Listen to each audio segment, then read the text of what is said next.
In the heart of New York City, where ambition towered as high as the glass-clad skyscrapers and neon lights pulsed like the city's restless heartbeat, Kael Voss existed in the margins of sight.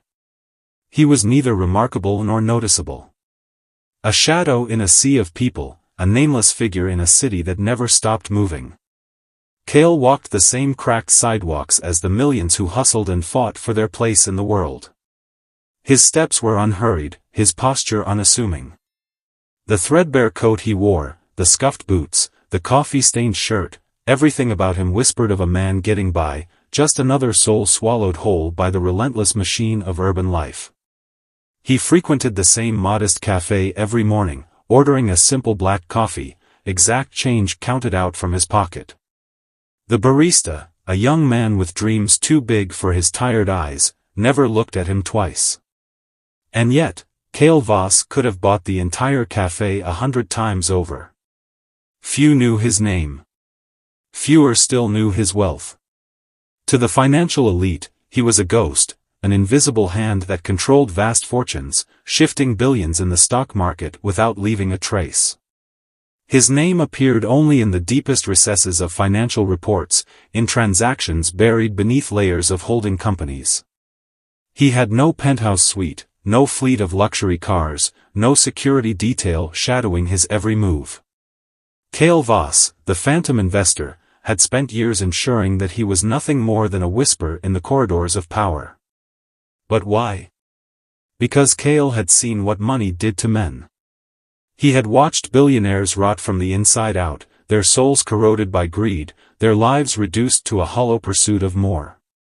He had seen how wealth shackled people, how it turned them into prisoners of expectation, bound by golden chains. He had known power, and he had chosen to disappear from it. The city, with all its riches and excess, had never seduced him. He had walked past Fifth Avenue boutiques, past the lavish galas where champagne flowed like water, past the men in tailored suits who measured their worth in stock options and private jets. It had never been for him. Instead, he had chosen a life in the shadows. A simple apartment with peeling wallpaper. A car so old that the radio barely worked. A routine so ordinary that no one would ever suspect the truth. Yet, beneath that worn-out coat, beneath the quiet demeanor, beat the heart of a man who had everything, and wanted none of it. Kael had built an empire, only to step away from its throne. And in doing so, he had become something more than a billionaire. He had become free. Kael Voss was never meant to be rich. He was born in a cramped one-bedroom apartment above a failing laundromat, where the scent of detergent mixed with the staleness of poverty. His father, a factory worker with aching joints, never made it home without a bottle of cheap whiskey. His mother, exhausted from cleaning houses, barely had the energy to dream. Kael learned early that survival meant silence. He never complained, never asked for more. But in the dead of night, when the city whispered its secrets through the cracks in the walls, he would sit by the window with a battered old laptop he had rescued from the trash. While other kids played video games, Kael devoured books on programming, business, and stocks. He understood numbers the way others understood music. They sang to him in patterns, revealing hidden symphonies of opportunity. At 16, he got a job as a janitor in a small, failing tech startup. It was a place where young men in oversized hoodies wrote lines of code that they swore would change the world. Kael, with his mop and bucket, was invisible to them. But as he scrubbed their whiteboards clean at night, he read every equation, every line of logic scrawled in desperation. He absorbed their failures and breakthroughs like a sponge, filing away knowledge that would later become his weapon. By 19, Kael made his first real investment, a small, unknown cybersecurity firm that no one believed in. He had saved every penny from his janitorial job, skipping meals and wearing the same torn sneakers until the soles bled. When the company's stock soared 5 years later, Kael became a millionaire overnight. But instead of celebrating, he remained silent. He understood greed. He had seen it in the way his father clutched that whiskey bottle, in the way debt collectors knocked on their door like hungry wolves. Money had a scent, and if the world knew he had it, they would come for him. So, he hid. Kael built his empire in the shadows, moving money like a ghost through offshore accounts, silent partnerships, and untraceable holdings. He owned skyscrapers but walked among them unnoticed. He controlled industries but dressed like a man who had nothing to lose. His name was whispered in investment circles like a myth, the phantom investor. No one could trace his fortune, and that's exactly how he wanted it. Yet, there were nights when the weight of his secrecy felt like chains. He sat alone in dimly lit diners, listening to the laughter of strangers, wondering what it felt like to exist without calculation. His wealth was vast, but his life was small, confined to routine, isolation, and an unshakable fear that one day, the world would find him. And then, one evening, as he sat in a rundown cafe sipping his usual black coffee, his nightmare came true. A news alert flashed across the dusty television above the counter. The phantom investor, the billionaire no one knows. The screen flickered, revealing numbers, documents, leaked financial records, his financial records. Kael's pulse thundered in his ears. Around him, conversation stuttered to a halt as customers turned toward the TV, their expressions shifting from curiosity to shock. Someone gasped. A young woman in the corner dropped her spoon, her gaze locking onto him with dawning realization. Tessa Lane, a relentless journalist known for chasing ghosts. She had found him. Kael gripped his coffee cup as the walls closed in. The anonymity he had spent a lifetime building was collapsing around him like a house of cards.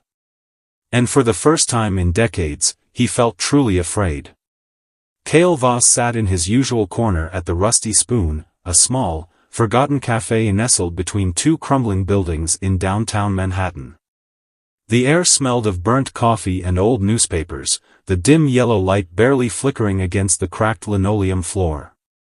It was the kind of place where people came to disappear, where no one asked questions and no one cared for answers.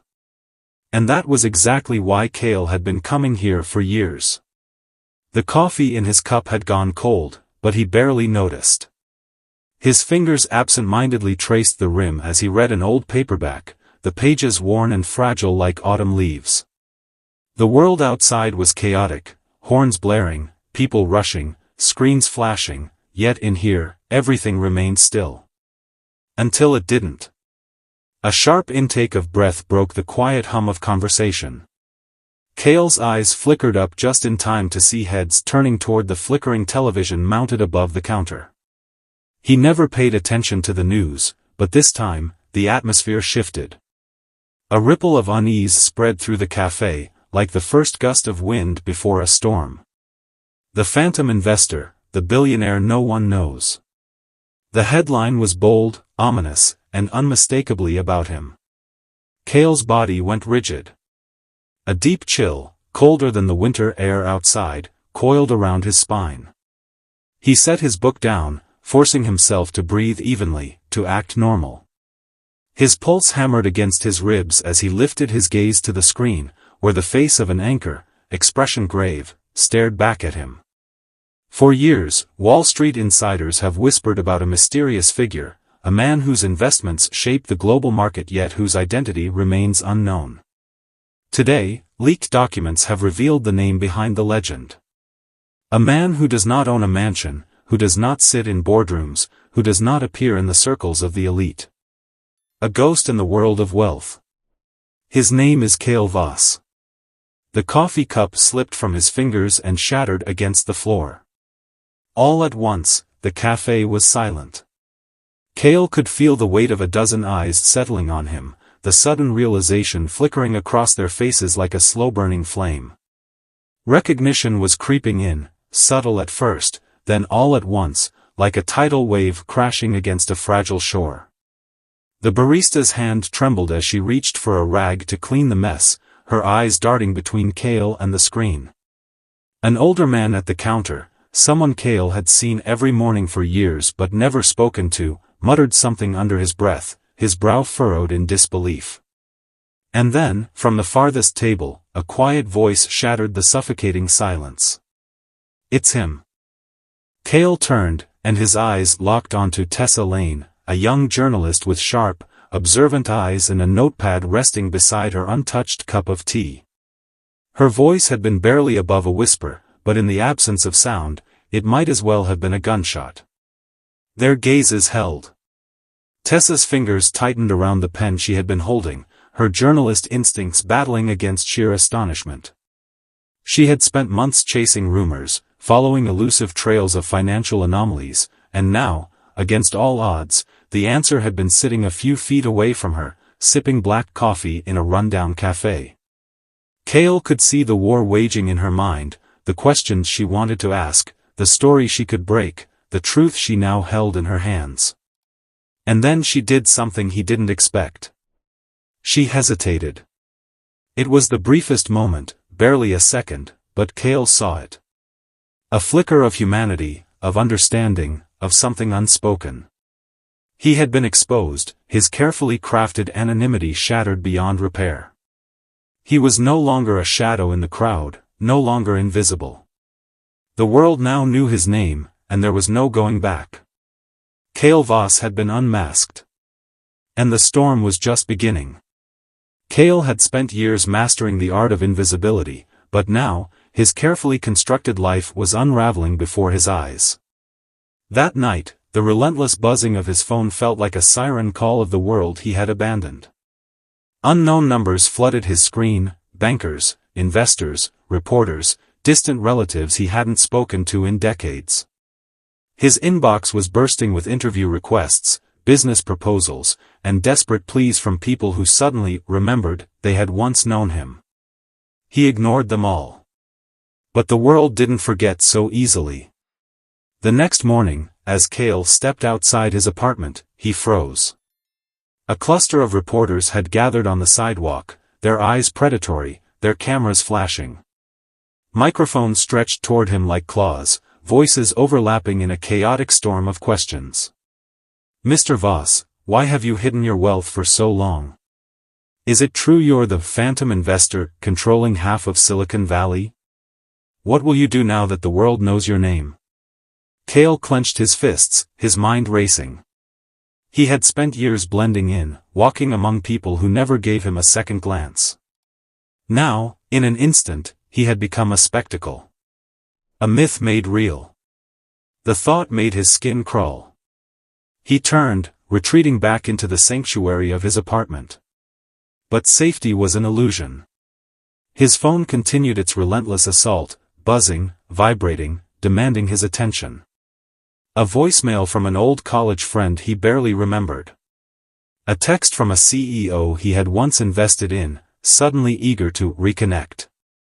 People who had once ignored him now wanted something from him. It was suffocating. Then, the knocking started. Kael sat motionless as the sound echoed through his small apartment. He didn't need to look through the peephole to know who it was. They had found him. A voice came through the door, female, cautious yet determined. "Kael Voss?" He recognized her immediately, Tessa Lane, the journalist from the cafe. The one who had seen through his disguise before anyone else had. "I know you're in there," she continued. "I don't want a story. I just want to talk." Kael exhaled sharply. He had two choices: ignore her and let the world paint its own version of him, or face it head-on. With a slow breath, he unlocked the door. Tessa stood there, eyes sharp but not unkind. She wasn't holding a microphone or a notepad, just a quiet curiosity. "Why?" she asked, her voice barely above a whisper. "You had everything. Power, influence. Why live like this?" Kael studied her for a moment. He could see the hunger in her eyes, not for money, not for scandal, but for understanding. "Because money isn't freedom," he finally said, his voice steady but tired. "It's a leash. The moment people know you have it, they stop seeing you as a person. They only see an opportunity." Tessa nodded slowly, as if absorbing every word. Then, after a pause, she asked the question Kael had been dreading. What happens now? Kael looked past her, through the small crack of his doorway, to the world waiting outside. To the reporters, the flashing cameras, the endless storm of voices demanding answers. And for the first time in years, he didn't know. Kael sat in the dimly lit apartment, surrounded by the suffocating weight of his own wealth. The phone continued to buzz. Banks, journalists, investors, strangers who had never cared before but now acted as if they had always known him. His inbox was flooded with proposals, invitations, and desperate pleas. The world had finally uncovered his secret, and now it wanted to mold him into the kind of billionaire it understood, one who basked in excess, who flaunted his success, who allowed his name to be printed in gold. But Kael wanted none of it. As the city outside pulsed with its usual chaos, he turned off his phone, silencing the voices clawing for his attention. He stared at the flickering light bulb above, breathing deeply, feeling the weight pressing on his chest. He had spent years living in the shadows, free from the expectations and manipulations that came with power. Now, that freedom was slipping through his fingers. A sharp knock at the door made him flinch. He stood motionless, heart hammering. Another knock, more urgent this time. Slowly, he approached and peered through the peephole. Tessa Lane. The journalist from the cafe. Kael hesitated, then unlocked the door. Tessa stepped inside cautiously, eyes scanning the modest room, taking in the cracked tiles, the stack of well-worn books, the single battered chair in the corner. "This isn't what I expected," she murmured. "What did you expect?" Kael's voice was tired. Tessa met his gaze, her expression unreadable. A penthouse. Security guards. Maybe a vault filled with gold. Kael let out a quiet chuckle, but there was no humor in it. "I never cared about those things." Tessa hesitated before speaking again. "Then what do you care about?" The question lingered between them. Kael turned away, running a hand through his hair. The answer was simple: he cared about disappearing, about reclaiming the life that had just been stolen from him. That night, as the city whispered his name like a myth, Kael made his decision. He would walk away. At dawn, before the world had a chance to drag him back, Kael took action. He called his financial advisors, men who had only spoken to him through encrypted emails until now. His instructions were simple but radical: liquidate 90% of his fortune and distribute it to charities, anonymously. They thought he was insane. "Mr. Voss, you'll be left with almost nothing." "Exactly," Kael replied. "Do it." The news hit the financial world like an earthquake. A billionaire who had hidden in the shadows for decades had just burned his empire to the ground.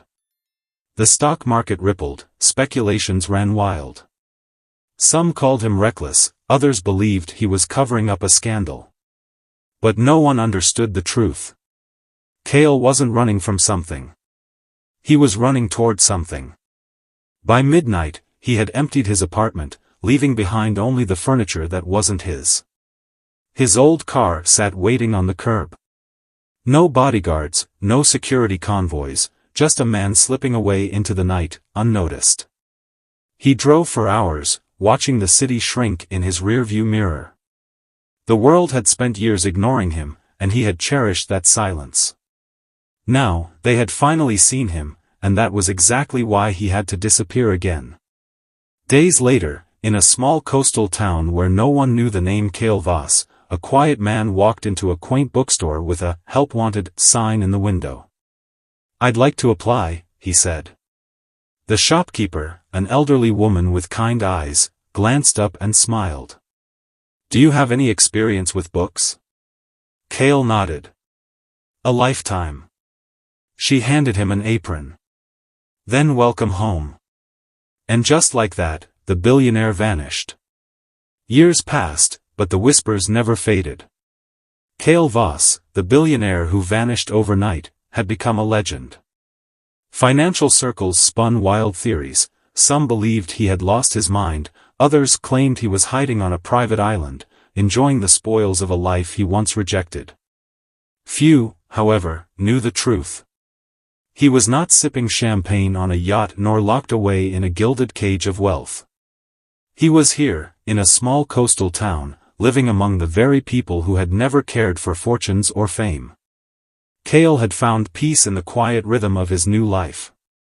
Every morning, he unlocked the wooden doors of his modest bookshop, the scent of old pages filling the air like a forgotten melody. He spent his days recommending novels to strangers, watching the way stories shaped their emotions, how a single book could change a person's view of the world. He had no cameras following him, no reporters hunting him down, just the hum of the sea outside his window and the warmth of a life he had chosen. But the past has a way of finding you. One evening, just as Kael was closing up, a familiar voice called from the doorway. Tessa Lane.